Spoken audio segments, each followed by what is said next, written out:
Morning at 7:44 a.m. June 27th, I think. Thursday.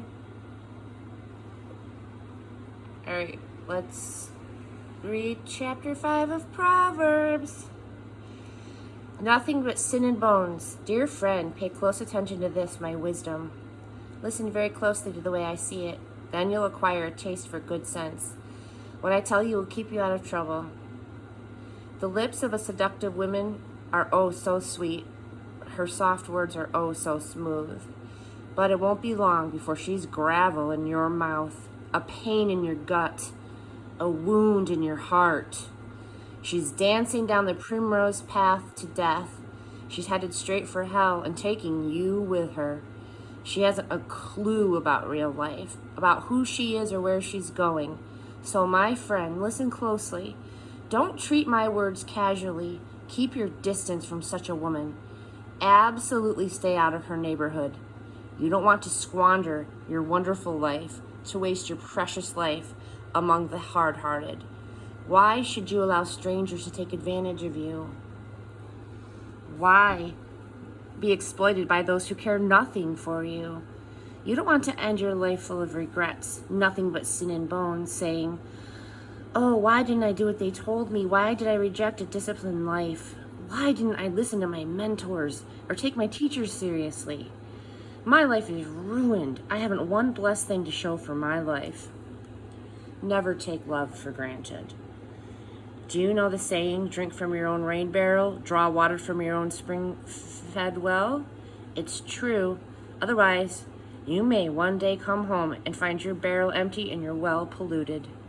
Your spring water is for you and you only, not to be passed around among strangers. Bless your fresh, flowing fountain. Enjoy the wife you married as a young man. Lovely as an angel, beautiful as a rose. Don't ever quit taking delight in her body. Never take her love for granted. Why would you trade enduring intimacies for cheap thrills with a whore? For dalliance with a promiscuous stranger? Mark well that God doesn't miss a move that you make. He's aware of every step that you take. The shadow of your sin will overtake you. You'll find yourself stumbling all over yourself in the dark. Death is the reward of an undisciplined life. Your foolish decisions trap you in a dead end. Chapter 6. Like a deer from the hunter. Dear friend, if you've gone into hock with your neighbor or locked yourself into a deal with a stranger, if you've impulsively promised the shirt off your back and now find yourself shivering out in the cold, friend, don't waste a minute. Get yourself out of that mess. You're in that man's clutches. Go. Put on a long face. Act desperate. Don't procrastinate. There's no time to lose. Run like a deer from the hunter. Fly like a bird from the trapper.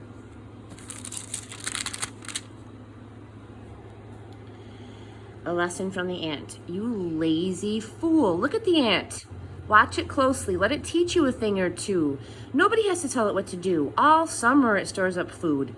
At harvest, it stockpiles provisions. So how long are you going to laze around doing nothing? How long before you get out of bed? A nap here, a nap there, a day off here, a day off there. Sit back, take it easy. Do you know what comes next? Just this. You can look forward to a dirt poor life, poverty, your permanent house guest. Ooh. Oh no, I can't have any more days off. Always running up something nasty. Riffraff and rascals talk out of both sides of their mouths. They wink at each other. They shuffle their feet. They cross their fingers behind their backs. Their perverse minds are always cooking up something nasty, always stirring up trouble. Catastrophe is just around the corner for them, a total smash up. Their lives ruined beyond repair. 7 things that God hates. Here are 6 things that God hates, and 1 more that he loathes with a passion. Eyes that are arrogant, a tongue that lies, hands that murder the innocent, a heart that hatches evil plots, feet that race down a wicked track, a mouth that lies under oath, and a troublemaker in the family. Ooh. I know a person that does all those things.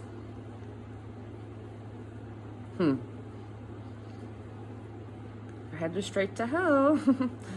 Oh well. A warning on adultery. Good friend, follow your father's good advice. Don't wander off from your mother's teachings. Wrap yourself in them from head to foot. Wear them like a scarf around your neck. Wherever you walk, they'll guide you. Whenever you rest, they'll guard you. When you wake up, they'll tell you what's next. For sound advice is a beacon. Good teaching is a light. Moral discipline is a life path. They'll protect you from wanton women, from the seductive talk of some temptress. Don't lustfully fantasize on her beauty, nor be taken in by her bedroom eyes. You can buy an hour with a whore for a loaf of bread, but a wanton woman may well eat you alive. Can you build a fire in your lap and not burn your pants? Sorry.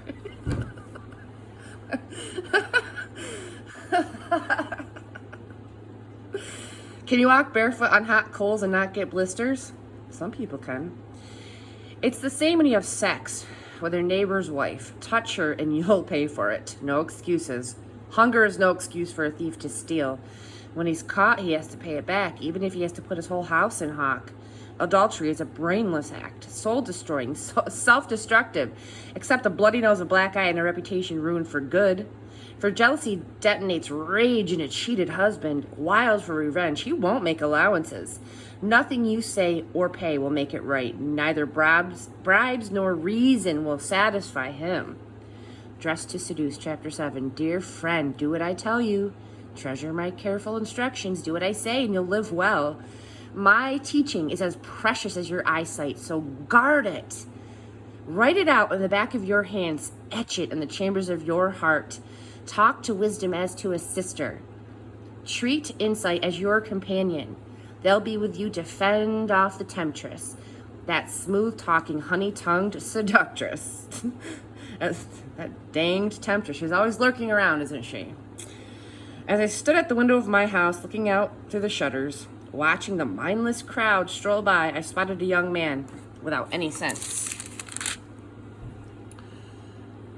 Arriving at the corner of the street where she lived, then turning up the path to her house, it was dusk, the evening coming on, the darkness thickening into night. Just then a woman met him. She'd been lying in wait for him, dressed to seduce him. Brazen and brash she was, restless and roaming, never at home. Walking the streets, loitering in the mall, hanging out at every corner in the town. She threw her arms around him and kissed him, boldly took his arms and said, I've got all the makings for a feast. Today I made my offerings. My vows are all paid, so I've come to find you, hoping to catch sight of your face, and here you are. I've spread fresh, clean sheets on my bed, colorful, imported linens. My bed is aromatic with spices and exotic fragrances. Come, let's make love all night. Spend the night in ecstatic lovemaking. My husband's not at home. He's away on business, so he won't be back for a month. Soon, she has him eating out of her hand, bewitched by her honeyed speech. Before you know it, he's trotting after her like a calf led to the butcher's shop, like a stag lured into ambush and then shot with an arrow, like a bird flying into a net, not knowing that its flying life is over. So friends, listen to me. Take those words of mine most seriously. Don't fool around with a woman like that. Don't even stroll through her neighborhood. Countless victims come under her spell. She's the death of many a poor man. She runs a halfway house to hell.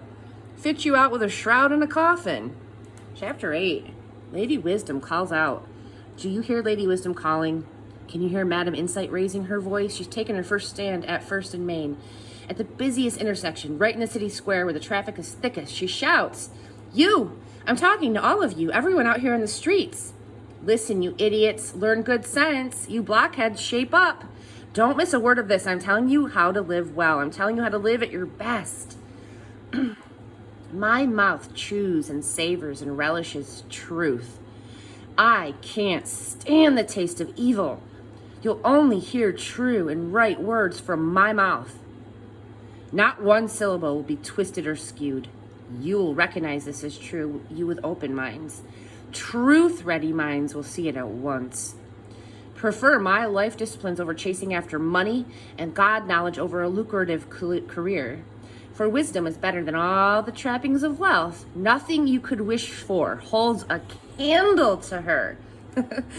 I am Lady Wisdom and I live next to sanity. Knowledge and discretion live just down the street. The fear of God means hating evil, whose ways I hate with a passion. Pride and arrogance and crooked talk, good counsel and common sense are my characteristics. I am both insight and the virtue to live it out. With my help, leaders rule and lawmakers legislate fairly. With my help, governors govern, along with all in legitimate authority.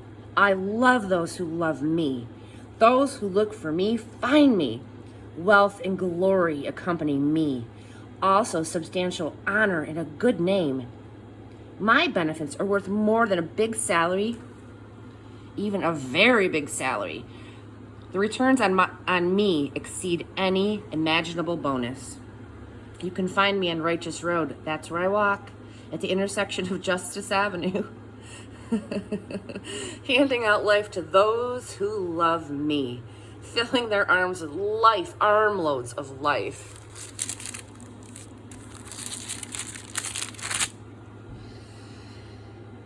God sovereignly made me the first, the basics, before he did anything else. I was brought into being a long time ago, well before the earth got its start.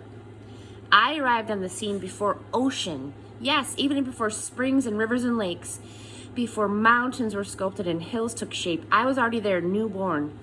Long before God stretched out earth's horizons and tended to the minute details of soil and weather and set sky firmly in place, I was there. When he mapped and gave borders to the wild ocean, built the vast vault of heaven, and installed the fountains that fed ocean, when he drew a boundary for sea, he posted a sign that said no trespassing, and then staked out earth's foundations. I was right there with him, making sure everything fit. Day after day, I was there with my joyful applause, always enjoying his company, delighted with the world of things and creatures, happily celebrating the human family. So my dear friends, listen carefully. Those who embrace, those who embrace these, my ways are most blessed. Mark a life of discipline and live wisely. Don't squander your precious life. Blessed the man, blessed the woman who listens to me, awake and ready for me each morning. Alert and responsive as I start my day's work. When you find me, you find life, real life, to say nothing of God's good pleasure. But if you wrong me, you damage your very soul. And when you reject me, you're flirting with death. Chapter 9, Lady Wisdom gives a dinner party. Lady Wisdom has built and furnished her home. It's supported by 7 hewn timbers. The banquet meal is ready to be served. Lamb roasted, wine poured out, table set with silver and flowers. Having dismissed her serving maids, Lady Wisdom goes to town, stands in a prominent place, and invites everyone within sound of her voice. Are you confused about life and don't know what's going on? Come with me. Oh, come, have dinner with me. I've prepared a wonderful spread, fresh baked bread, roast lamb, carefully selected wines. Leave your impoverished confusion and live. Walk up the street to a life with meaning. If you reason with an arrogant cynic, you'll get slapped in the face. Confront bad behavior and you get a kick in the shins. So don't waste your time on a scoffer. All you'll get for your pains is abuse.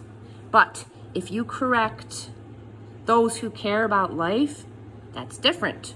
Then they'll love you for it. Save your breath for the wise. They'll be wiser for it. Tell good people what you know and they'll profit from it. Skilled living gets its start in the fear of God. Insight into life from knowing a holy God. It's through me, Lady Wisdom, that your life deepens and the years of your life ripen. Live wisely and wisdom will permeate your life, mock life, and life will mock you. Madam Horror calls out too. Then there's this other woman, Madam Horror. Brazen, empty-headed, frivolous. She sits on the front porch of her house on Main Street. And as the people walk by, minding their own business, calls out, are you confused about life and don't know what's going on? Steal off with me, I'll show you a good time. No one will ever know. I'll give you the time of your life. But they don't know about all the skeletons in her closet and that all her guests end up in hell. I'll do one more. The Wise Sayings of Solomon, chapter 10. An honest life is immortal. Wise son, glad father. Stupid son, sad mother. I'll read that again. Wise son, glad father. Stupid son, sad mother. Ill-gotten gain gets you nowhere. An honest life is immortal.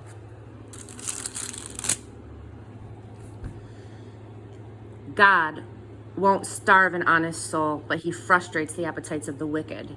Sloth makes you poor. Diligence brings wealth. Make hay while the sun shines. That's smart. Go fishing during harvest. That's stupid. Blessings accrue on a good and honest life, but the mouth of the wicked is a dark cave of abuse. A good and honest life is a blessed memorial. A wicked life leaves a rotten stench. A wise heart takes orders. An empty head will come unglued. Honesty lives confident and carefree, but shifty is sure to be exposed. An evasive eye is a sign of trouble ahead, but an open face-to-face meeting results in peace. The mouth of a good person is a deep, life-giving well, but the mouth of the wicked is a dark cave of abuse.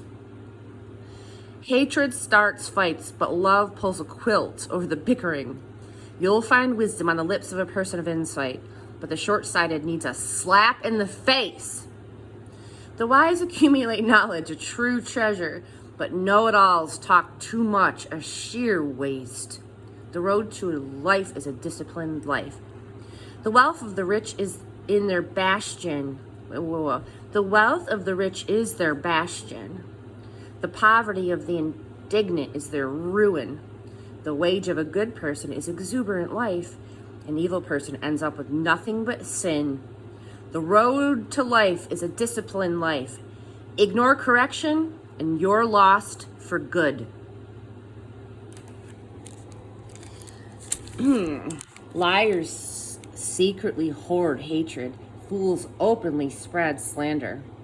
The more talk, the less truth. The wise measure their words. The speech of a good person is worth waiting for. The blabber of the wicked is worthless. The talk of a good person is rich fare for many, but chatterboxes die of an empty heart. Oh no, that's sad. Oh no. Fear of God expands your life.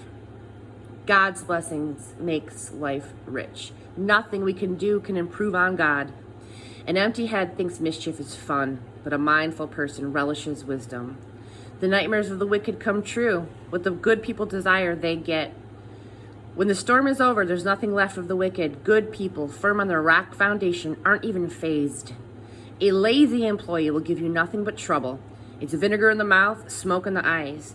The fear of God expands your life. A wicked life is a puny life. The aspirations of good people end in celebration. The ambitions of bad people crash.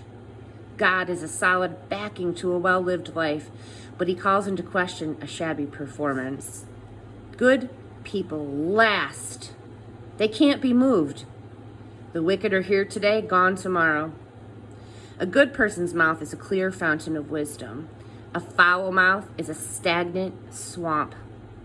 The speech of a good person clears the air. The words of the wicked pollute it. I think that's it. Yes. All right. We're done. Have a happy Thursday. See you tomorrow.